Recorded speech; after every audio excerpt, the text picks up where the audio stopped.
teman-teman, selamat datang di podcast kita bertiga. Aku Rumaisa Hajima yang bakal jadi moderator buat hari ini. Nah, kali ini kita punya dua narasumber yang bakal bagi ilmu sama kita. Pertama nih, ada yang udah nyiapin ilmu fikih dari buku fikih Islam wa Adilatuhu sampai paham banget, yaitu Teh Kia. Nah, buku yang mau aku bahas teh judulnya teh Fikih wa Adalatuhu jilid 10. Itu teh ditulis sama Profesor Wahbah Al-Zuhaili. Beliau teh ulama besar kontemporer dari Suriah, gitu ya dari Suriah gitu. Terus ada 540 halaman tuh kurang lebih jilid 10 teh. Terus pas aku juga pertama lihat kayak kaget nih, ini kayak banyak banget gitu kan, kayak capek, tapi setelah tebal banget, itu beneran tebal, adalah segini bener. Tapi pas dipelajari, dibaca-baca lagi, nggak sesusah itu, gening, gampang lah gitu. Jadi tema utama di jilid 10 ini apa aja sih? Ada 4, nah itu teh ada hak-hak anak, terus ada wasiat, wakaf, sama warisan. Kayak cuma 4 doang tuh, tapi setebal ini. Tapi bisa setebal ini tuh karena lengkap gening, dijelasin rinci gitu per subbabnya teh gitu. Oke deh, mulai dari bab pertama yang tentang hak-hak anak dong. Nah, banyak kalau tentang hak anak tuh ada tentang nasab, itu teh kayak apa sih, keturunan gitu, gimana kaitan netapin hubungan keluarga, pentingnya mencatat nasab biar nggak ada masalah. Terus ada rodo juga, ini tuh kayak persetujuan orang tua buat nikah. Kan orang-orang memikirnya kayak ya udahlah nikah mah hak sendiri gitu, tapi di Islam kayak gitu, kayak hak apa sih, bukan hak, persetujuan orang tua teh penting gitu di pernikahan teh, karena mereka teh kan lebih paham gitu. Terus orang tua juga tahu kan yang terbaik buat kita itu. Jadi kalau misalnya orang tuanya nggak setuju tuh nggak boleh teh? Kayak pasti kan orang tua suka punya feeling gening kayak ini mah nggak baik buat anak gitu. Biasanya kayak gitu, feeling orang tua mah nggak pernah salah. Iya benar. Nah, si wasiat itu kan pernyataan yang dibuat seseorang waktu hidup. Itu tuh penting karena suka ada gening yang keluarga yang berantem gara-gara wasiat. Kan susah kan kalau misalkan udah meninggal, gimana ini udah meninggal gitu. Kayak gitu, jadi kayak sok disiapin gitu sebelum meninggal kalian kayak wasiatnya gitu. Terus di bab ketiga kan ada tentang wakaf ya. Wakaf tuh kayak nyumbangin tanah atau bangunan gitu kan buat kebaikan terus-menerus ya. Oh, iya. Nah, iya benar, itu teh kayak gitu wakaf teh. Jadi kayak salah satu bentuk ibadah yang sangat dianjurkan oleh Islam. Kayak bayangin kamu tanah teh sama bangunan teh kayak harta yang gede banget kan. Terus kamu teh rela sumbangin gitu buat Islam. Wah, pasti pahalanya gede banget kan. Nah, terus bab terakhir tuh ada tentang warisan ya. Ini yang paling banyak orang-orang tanyain kan. Itu teh warisan itu yang paling sering dibahas di buku ini gitu, karena paling tebel lah di antara bab-bab yang lain, karena kan kayak yang sering jadi konflik keluarga gitu. Kayak kalau misalkan orang yang nggak paham mah ya udah rebutan gini, aku mau sebagian, aku mau paling banyak, padahal kan di Islam udah disamaratain kan, udah punya bagiannya masing-masing gitu. Nah, di sini juga ada ilmu faraid di dalam buku ini teh, ada ilmu faraidnya kayak yang dijelasin bagian-bagiannya, cara pembagiannya gitu-gitunya lah pokoknya mah. Jadi setiap ahli wasiat punya hak-hak ketentuannya tersendiri gitu. Jadi apa pesan utama yang bisa kita ambil dari bab-bab ini teh kira-kira? Menurut aku kayak ilmu fikih teh bukan cuman aturan yang kaku, tapi kayak punya tujuannya gini, buat menjaga keharmonisan. Nggak cuman kayak aturan gak boleh gini, gak boleh gitu, tapi itu teh semuanya teh punya manfaatnya, punya tujuannya, biar gak gini, biar gak gitu. Udah diambillah yang jalan terbaiknya gitu. Kayak gitu dari aku. Gitu aja. Terima kasih ya Teh Kia buat penjelasannya yang sangat jelas tapi mudah juga dimengerti buat kita semua. Sekarang kita pindah aja ya ke pembahasan dari Syakira tentang tafsir Al-Kamil dengan studi kasus surat Al-Kautsar. Sudah siap Syakira? Sudah, insya Allah saya siap. Insya Allah. Syakira duluin aja ya sama identitas buku tafsir Al-Kamilnya, siapa penulisnya dan gimana karakteristik bukunya. Oke, jadi penulisnya itu tuh namanya Ibnu Taimiyah ya sebutannya.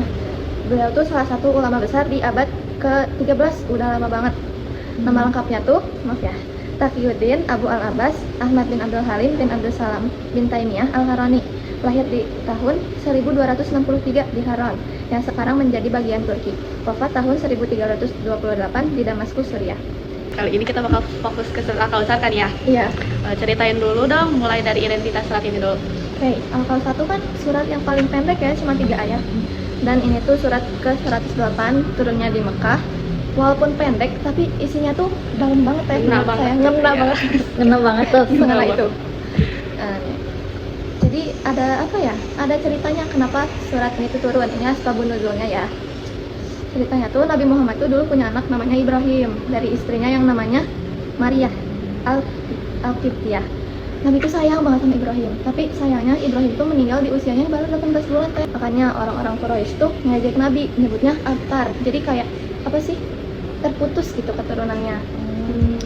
Terus Allah nurunin ayatnya dan bilang bahwa yang terputus tuh bukan nabi tapi mereka gitu. Terus aku juga pernah dengar katanya emang sengaja kalau nabi teh anak-anak lakinya mah dimeninggalin kan, banyak nih anak nabi yang laki tapi meninggal. Iya. Katanya mah biar kayak agak ada keturunannya, tapi sekarang dia gak ngerusak nasab nabi. Kamu bayangin weh kalau misalkan ada keturunan nabi nih sampai sekarang meren orang-orangnya udah kayak gimana meren. Iya ya. Jadi Pokoknya kayak bahaya gitu ya. Bahaya kan? Bahaya kan. banget. Katanya ya. Nah, kita bahas aja ya isi dari setiap ayatnya satu persatu biar jelas. Mulai Syakira. Mulai ya. Auzubillahiminasyaitonirrajim. Bismillahirrahmanirrahim. Kita mulai dari ayat pertama. Inna a'tayna kal kautsar. Ayat yang artinya sesungguhnya kami telah memberikan kepadamu nikmat yang banyak. Kata kausar ini tuh menurut mufasir tafsirannya tuh ada beberapa teh. Ada yang bilang kalau ini tuh sungai yang panjang banget, lebar banget, bisa sampai berhari-hari perjalanan. Amazon ya. Lebih dari Amazon. Yang Allah buat khusus buat kita dan Nabi. Jadi amin ya buat kita. Amin ya Allah. Oh, itu di surga? Iya. Jadi sungai di surga yang dibuat buat Nabi khusus sama umatnya yang beriman. Aku iman. Amin kita masukin kita. Nah, ada juga yang bilang kalau kausar tuh artinya nikmat besar yang Allah kasih buat Nabi, kayak kenabiannya. Al-Quran kan, Al-Quran tuh jadi apa ya, petunjuk buat seluruh dunia ya, orang-orang di seluruh dunia, mau dari zaman dulu sampai sekarang pun gitu, sampai nanti kiamat. Terus kita lanjut ke ayat kedua ya, pasal rabbika wanhar, artinya maka dirikanlah salat karena Tuhanmu dan berkurbanlah. Ini tuh pesan yang kayak apa ya, penting dan dalam buat kita, karena kita tuh harus melakukan ibadah ya, tapi bukan karena perintah doang, tapi juga karena kayak kita tuh pengen dekat sama Allah gitu, bukan karena ini tuh wajib, tapi kita tuh kayak bener-bener ya Allah gitu, tolong dengar aku dan sebagainya ya. Terus ayat terakhirnya gimana nih Syakira? Inna syani'aka huwal abtar, yaitu sesungguhnya orang yang membencimu dialah yang terputus. Seperti yang aku bilang tadi ya, yang terputus itu bukan nabi tapi mereka. Kata abtar tuh bukan cuma tentang keturunan aja, tapi kayak bukan soal keturunan, tapi yang terpotong dan terputusnya tuh dari rahmat Allah gitu ya. Itu kan naudzubillah ya buat kita, dan Jauhkan ya. iya, terputus dari kebaikan dunia dan akhirat. Itu tuh kayak mimpi buruk buat umat Islam gak sih? Takut. Ya. Seperti contohnya nih Nabi Muhammad sama kita sekarang ya, masih sering banget disebut-sebut. Kalau kita misalnya baca Quran juga banyak kan kata Muhammad gitu. Sementara kayak musuh-musuh Nabi Muhammad coba masih kayak kita omongin guys setiap hari. Kita omongin paling kalau misalnya membahas tentang Nabi Muhammad lagi kan. Iya benar. Itu juga jadi orang jahat kan. Jadi orang jahat gitu. Benar banget. Ya, jadi apa aja sih hikmah yang bisa kita ambil dari surat Al-Kautsar ini buat kehidupan sehari-hari kita nih di masa sekarang? Di masa sekarang ya, menurut aku kita tuh nggak boleh mudah minder gitu loh kalau diejek, karena kayak semua orang tuh pasti punya tempatnya masing-masing ya, kelebihannya masing-masing, kekurangannya masing-masing gitu. Kadang kita tuh punya apa ya, masalah kayak perbedaan pendapat sama teman-teman gitu kan. Kayak ya udahlah, walaupun diejek juga Allah yang lebih tahu soal kita ya. Allah pasti bakal ngangkat derajat kita kalau kita benar gitu. Kedua, kita tuh harus selalu bersyukur sama takdir yang Allah kasih. Itu tuh pasti udah jadi yang terbaik buat kita ya teh. Kayak apa ya, kita dapat nikmat dari Allah pun itu udah alhamdulillah gitu, kita masih bisa makan, minum, sehat gitu ya, jalan. Sementara orang-orang kan banyak yang tersiksa tuh ya, kayak di di Palestina itu kan alhamdulillah ya kita bisa tidur, makan, nyenyak gitu. Itu kan mereka nggak bisa kayak gitu. Tiga, jangan balas kebencian sama kebencian lagi. Jadi kita tuh kayak harus membuktikan bahwa kalau kayak gitu tuh nggak akan ada habisnya, dan kita tuh bukan orang yang jadi pembenci gitu ya, jadi orang yang selalu baik sama orang gitu, walaupun dijahatin kita nggak boleh balas. Wah, sangat menyentuh hati ya pesan dari Teh Kia dan Teteh Syakira ini. Masya Allah, terima Semoga kasih. diamalkan ya teman-teman. Ya, terima kasih banyak. Jangan lupa itu diamalin ya, benar banget. Semoga jadi amal buat kita bertiga. Iya. Ya, amin Ya amin ya Allah. Rabbal. Jadi intinya dari episode pertama kali ini, ilmu agama itu bukan sesuatu yang kaku atau sulit dipahami, tapi bisa jadi teman buat kita hidup lebih baik, lebih bermanfaat, lebih damai. Oh, itu ada pertanyaan dari Rahma 09. Nanyain mengapa hutang dan wasiat harus diselesaikan sebelum pembagian warisan. Boleh dijelasin Teh Kia kenapa tuh? Sama aku izin jawab ya teman-teman. Karena di dalam hukum waris Islam itu hak orang lain harus ditunaikan terlebih dahulu sebelum harta dibagikan kepada ahli waris. Jadi urutannya teh, kalau misalkan ada orang meninggal, hartanya teh buat kepengurusan jenazahnya dulu, terus pelunasan hutang kalau misalkan dia ada hutang, kan hutang wajib kan dibayar. Terus udah gitu teh yang ketiga, pelaksanaan wasiat kayak gitu. Jadi yang dipentingin dulu aja kan. Ini juga berdasarkan firman Allah dalam Quran surat An-Nisa ayat 11 dan 12 yang menyebutkan bahwa pembagian warisan dilakukan setelah wasiat yang dituntaskannya atau dan setelah dibayar hutangnya kayak gitu. Itu ada yang nanya lagi kan? Dari Kanza 20. Pertanyaannya, mengapa Nabi Muhammad Shallallahu Alaihi Wasallam diperintahkan untuk melaksanakan sholat dan berkorban? Berarti dijawab sama Teteh Syakira ya. Boleh dijawab. Ya. Jadi sebenarnya ada beberapa guys, tapi menurut aku yang pasti of course Udah fix banget nih. itu sebagai rasa syukur kita ya. Masya Allah. Ya, rasa syukur kita atas segala nikmat yang Allah kasih. Juga kayak perintah dari Allah buat mengikhlaskan ibadah cuma buat Allah. Jadi kayak kita korban buat Allah, sholat buat Allah, bukan buat Bukan yang karena lain. ingin terpandang gitu sama Bukan orang dong. ya. Terima kasih banyak ya buat Teh Kia dan Teh Syakira Ya, pokoknya sama-sama. udah mau sharing ilmu pengalaman buat kita semua. Juga terima kasih buat teman-teman yang udah dengerin podcast kita dari awal sampai akhir ini. Wassalamualaikum warahmatullahi wabarakatuh. Dadah. Assalamualaikum. Bye. Bye.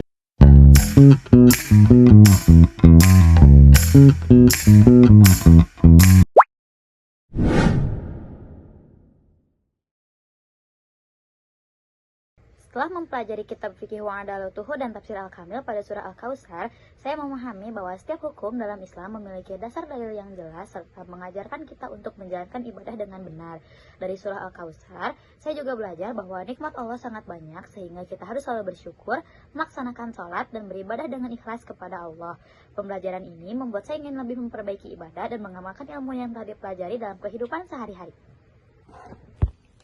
Pelajaran yang dapat saya ambil dari pakis kali ini adalah bahwa Allah menjamin kemuliaan hambanya yang taat dan kebencian terhadap kebenaran akan berakhir pada kehinaan. Selain itu juga Islam mengajarkan bahwa anak memiliki hak yang harus dipenuhi oleh orang tuanya seperti pendidikan, kasih sayang, dan pemeliharaan yang baik. Bismillahirrahmanirrahim. Saya Syakira Nyami akan sedikit menjelaskan perasaan yang saya rasakan setelah mengikuti kegiatan Pakis semester ini.